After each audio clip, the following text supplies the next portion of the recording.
Calcutta Cup victory over England on Saturday. He played a brilliant game there too. Earlier in the afternoon, Wilson was involved in a tunnel clash with England's Owen Farrell. Both sides have been asked for their observations on that particular incident. Scotland, of course, visit the Avila on Saturday week. Finally, the Davis Cup tennis could be set for a radical overhaul. The International Tennis Federation have backed a change in format to an 18-country tournament to be played over 1 week in November in one location. The transformation has been promoted as part of a €3 billion partnership with investment group Cosmos, a company whose president is Barcelona defender Gerard Piqué.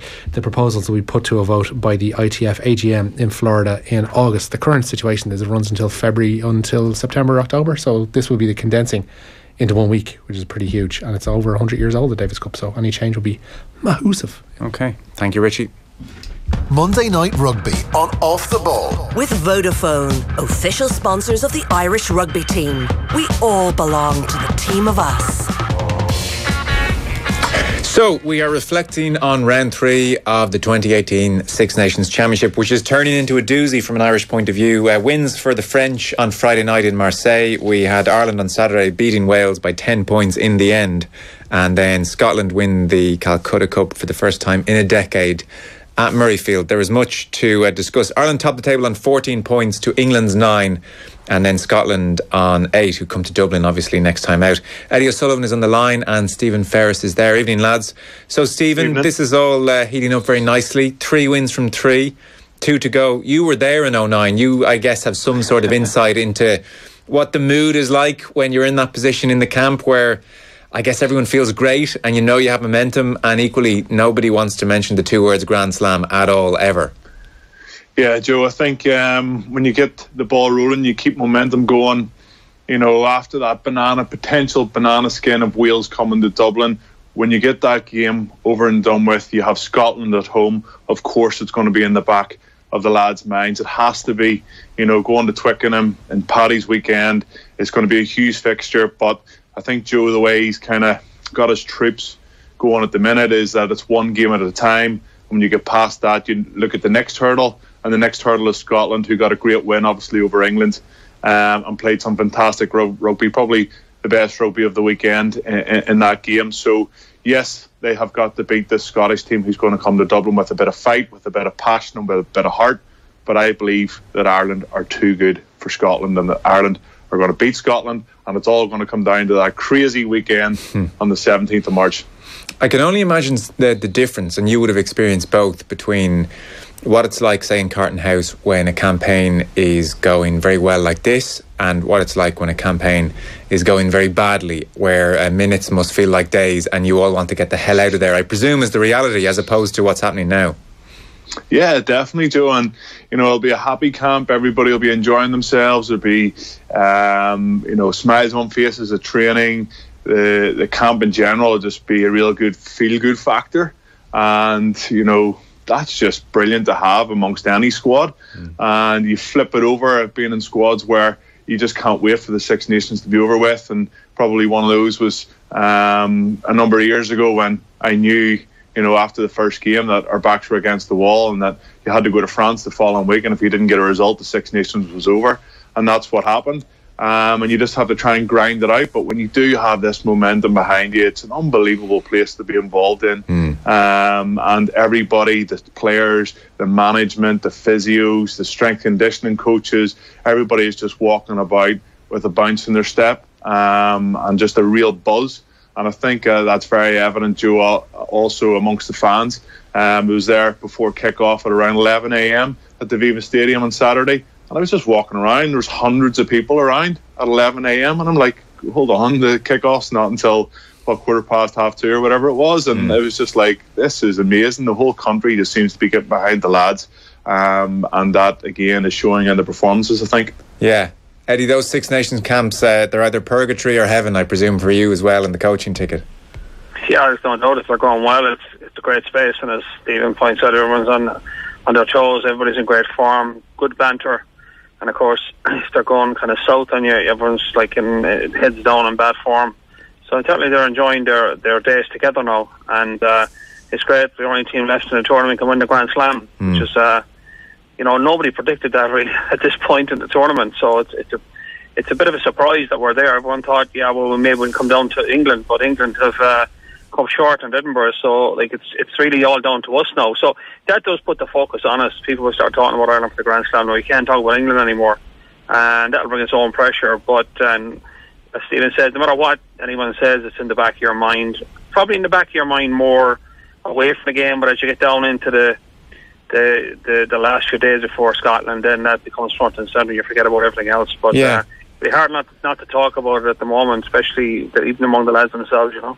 Now, where does complacency come into things, Eddie? Like, I've heard it suggested that England would have mentally couldn't have been totally right for that game in Murrayfield at the weekend, which we can come on to later. But if you take the complacency point, it's obviously one of the big fears of any coach. There's no real way to keep it at bay, or is there? It's very, very hard. I mean, you can do everything you can do. I remember myself, we came off the game in Croke Park against England in 2007, and it was a massive performance. Like, we did everything we said we'd do, and everyone was on a high. And I remember we were going to Scotland, and at that stage, you know, back in the 90s, we used to beat Scotland for fun.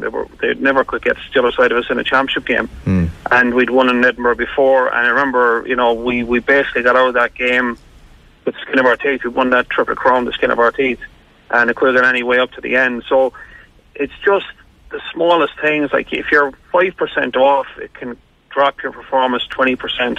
It's weird, but it's trying to get guys stay in the moment. But it's very, very hard, because once that collective fellas start believing that we can get this done and it'll be all right, they kind of, and you don't even know until you get on the field. Sometimes you think.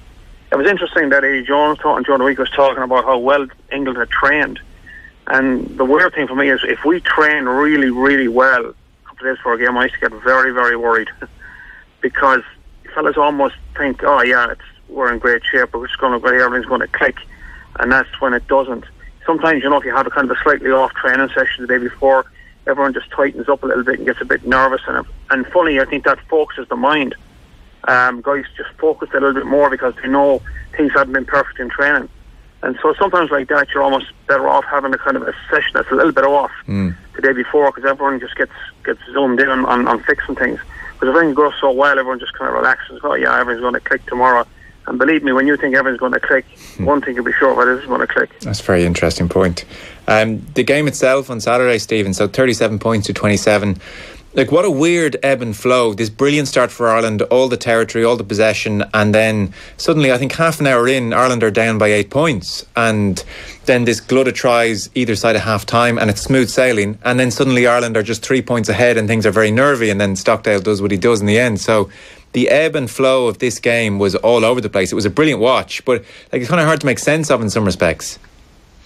It was, considering the amount of possession that Ireland had early on as well. I thought they were very unlucky not to get across the line, but the rugby that they were playing, and I was listening to Johnny Wilkinson, and he was talking about that there's an air of an inevitability about Ireland, and it doesn't matter if they're ahead, you believe they're going to win, and if it doesn't matter if they're behind, you still believe they're going to win. And that's the kind of attitude and mental kind of hoodoo that they have over other teams at the minute. I think you must have been getting worried 8 points down, half an hour in, and Sexton, as good as he was around the pitch, was having one of those days with the kicking tee. You weren't worried? No, because you're an eternal optimist, is your problem. That's the thing. No, the Ulster fans would tell you different. Well, yeah. No, and the reason why is because they kept banging on the door, and Eddie will tell you, when you keep banging on the door, it will eventually open, and it did open for Ireland when they got in for their scores. And Wales were very fortunate. The time that they had with the ball in the first half, they used it very well, and they scored and got their noses in front. But key moments in that game, right on half time, I've said to a friend of mine, I'm sitting in the stadium with them, and I said, that's time up, this is last play.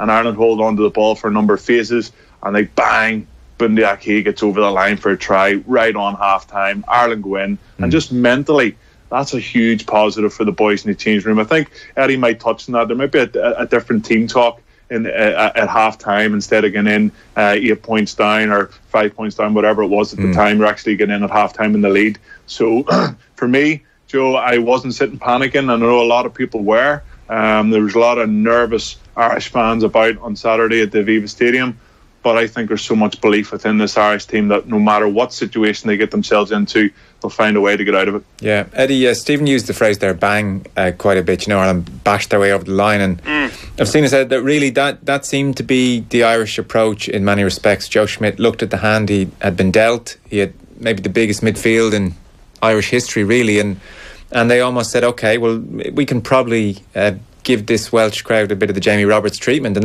that seemed to be the approach. How would you characterise what Ireland were trying to do? Well, basically, Ireland beat Wales playing Warren ball on the weekend. That's the irony of it. Yeah. We kind of out-Warren with his own tactics, because I think if you just take a step back, I think the problem for Joe Schmidt looking at this game was which way do you play Wales? And if you open up the game and throw it around, there's huge risks against Wales, as we saw. So he really had to tighten up the game. And then the only way to do that is to go to war, go down one-off runners and just take them on head on, which is something we did in the noughties, because Wales didn't cope with that well in the noughties. But as that team developed in recent years, we struggled doing that, particularly in Cardiff. We couldn't break Wales down in Cardiff for a couple of times. But I think his hands were tied with the injuries, and his hands were tied in the way to play Wales. And I think he decided to go that route.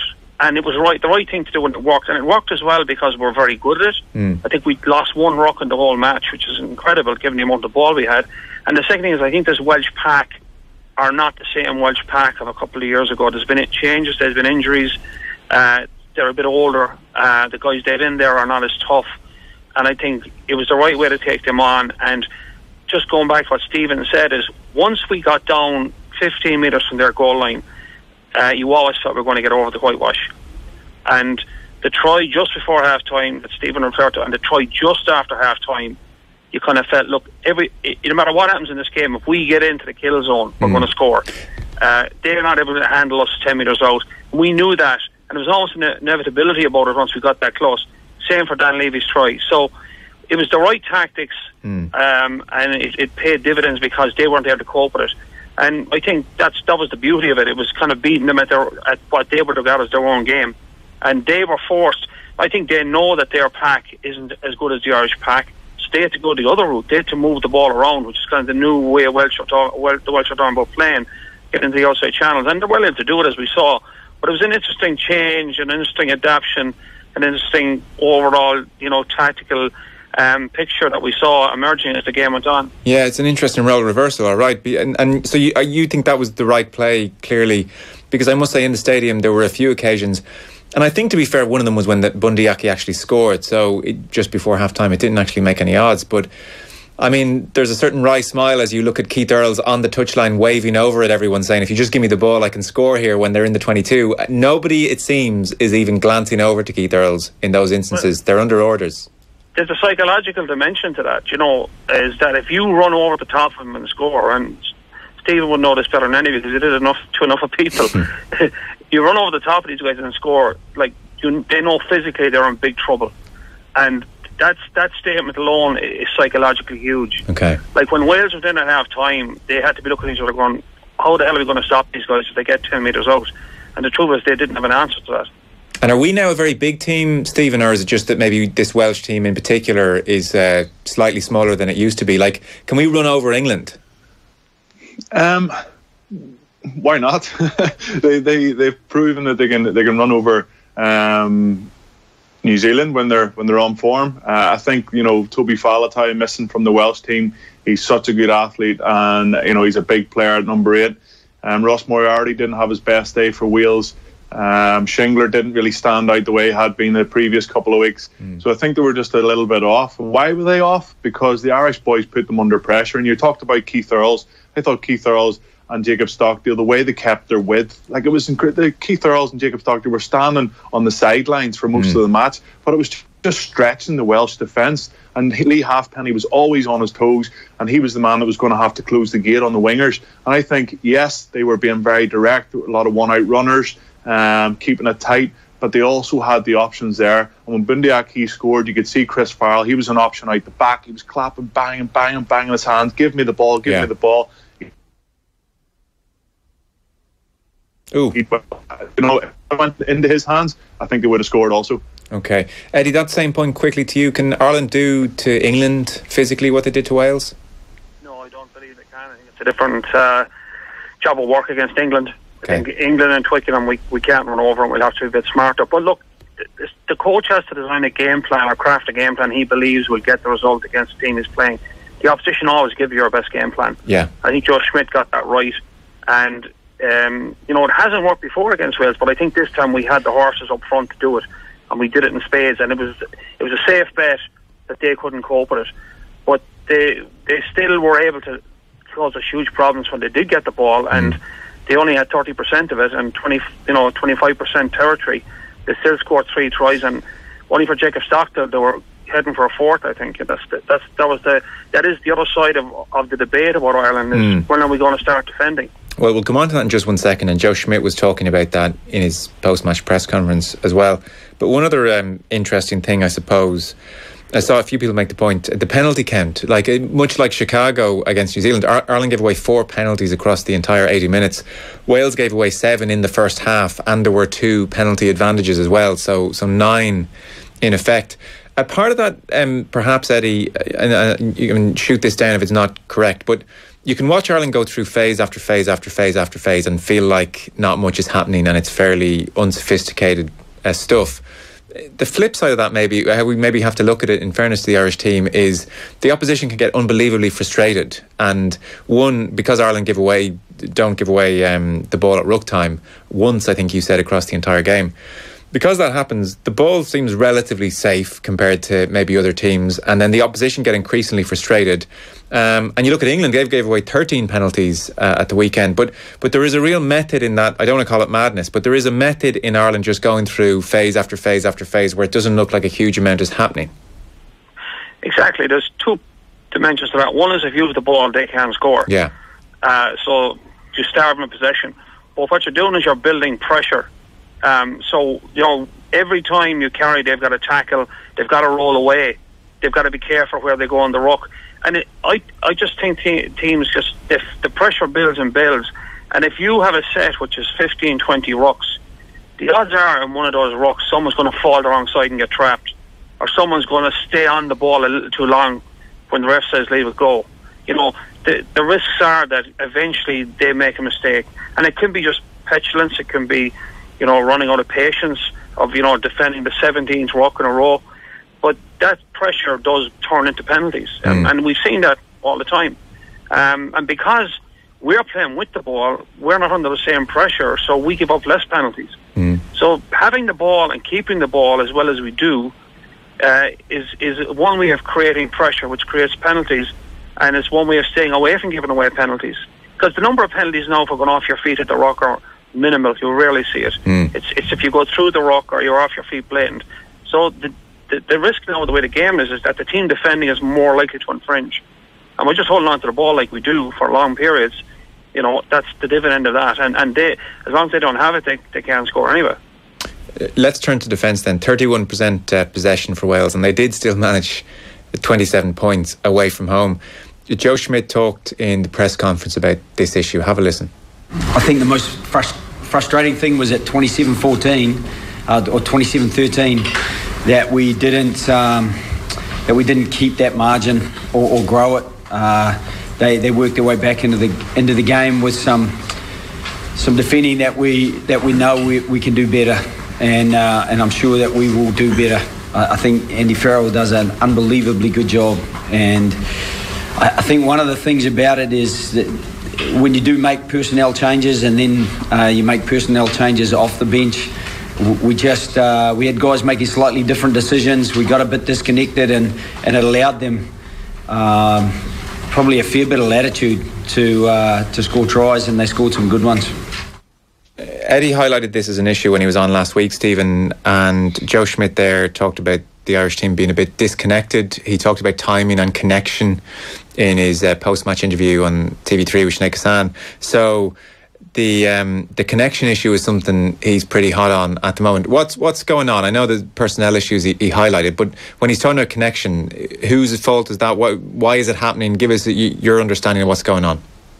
I think sometimes the wingers out wide are maybe getting caught in two minds. They make a read or they make a decision which at the highest level costs you 7 points. Fergus McFadden come onto the pitch, hasn't had much game time over the last number of weeks. He was outstanding when he came onto the pitch in Paris, but Ireland had the ball when he was on the pitch going forward, and he hasn't really been tested that much out wide. And yes, they gave up a couple of easy scores, but if Ireland had kicked all their points and possibly get over the gate, for me, they should have beat Wales by 50 points. That's the kind of rugby that they played. That's the way it felt. And yes, you can scrutinise the defensive performance because they did leak a few tries, but Ireland thoroughly deserved to win the match. No, I know that.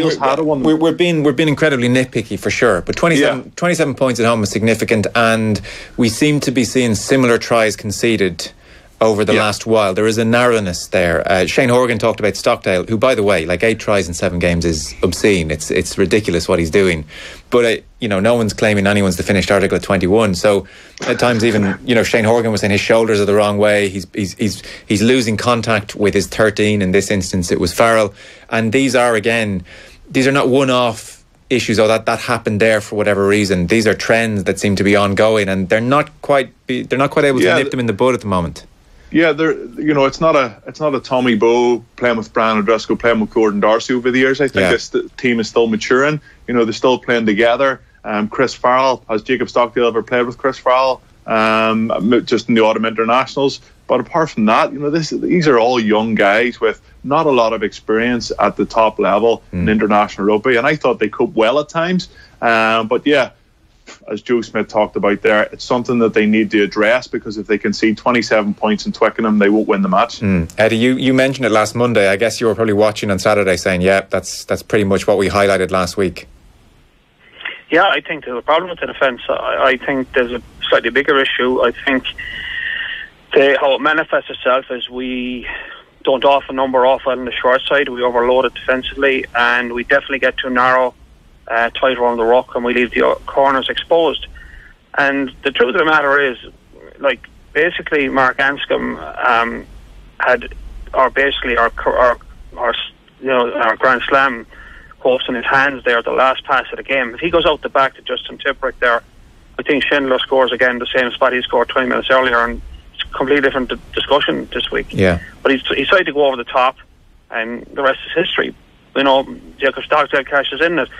We've been caught out wide, consistently, and there is an issue about our system, is that we're getting too compressed, and we seem to be chasing rucks, and we seem to not number off on the short side, and they're all fixables. And I don't buy into it that, if a different fellow is on the field, he doesn't kind of fit the system as well, or it's late in the game. I think, look, we've 6 tries in the last 2 matches conceded against Italy and against Wales, and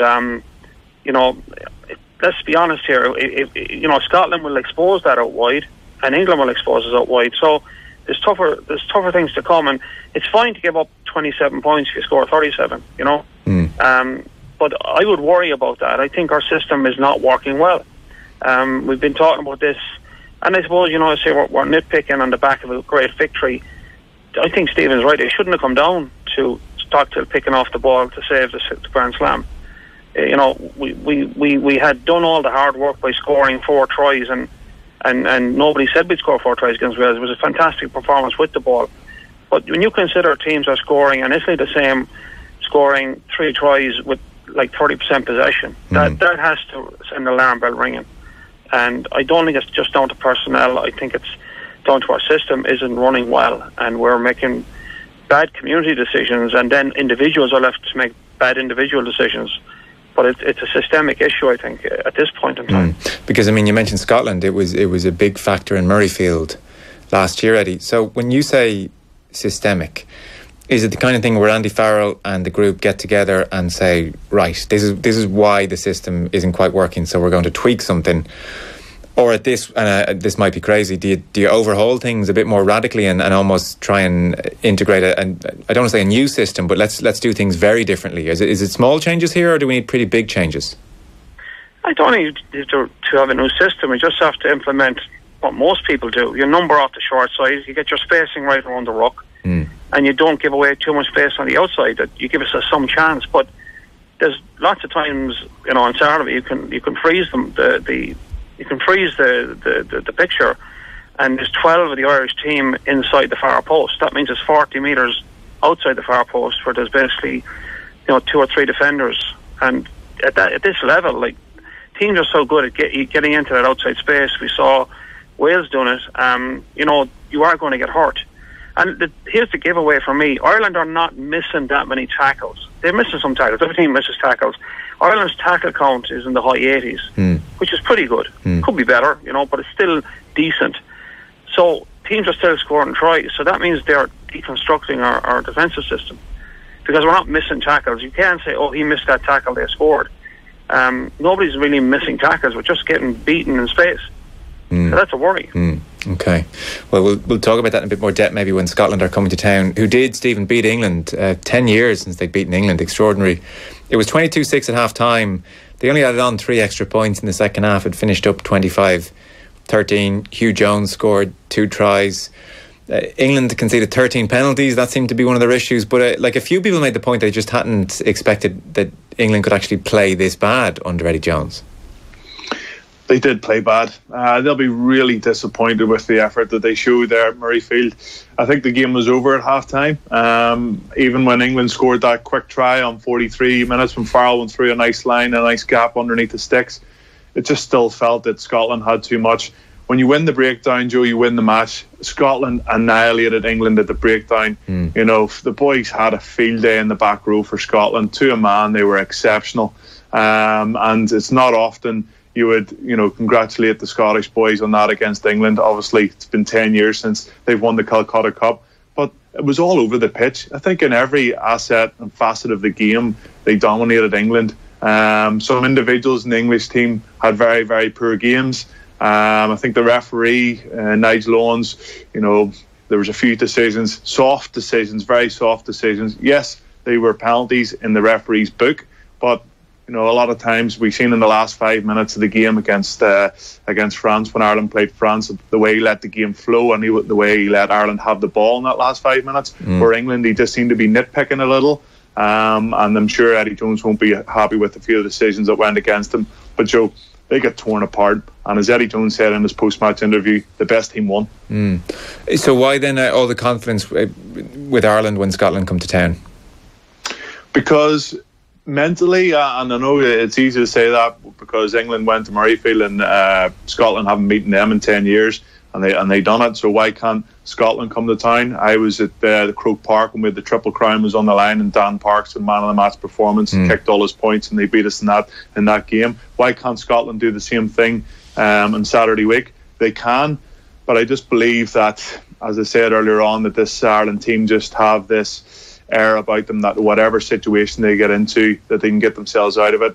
And if they get a score up against Scotland, I think Scotland will kind of submit and give up and well, not give up, but just realise that this Irish team in the Aviva Stadium is a different animal. I think to a man as well, they're not as skillful, and week in week out in the league, the Irish teams generally would dominate the Scottish lads. So for me, I can only see one thing, and I've played against Scotland many times, and thankfully most of those games were victories.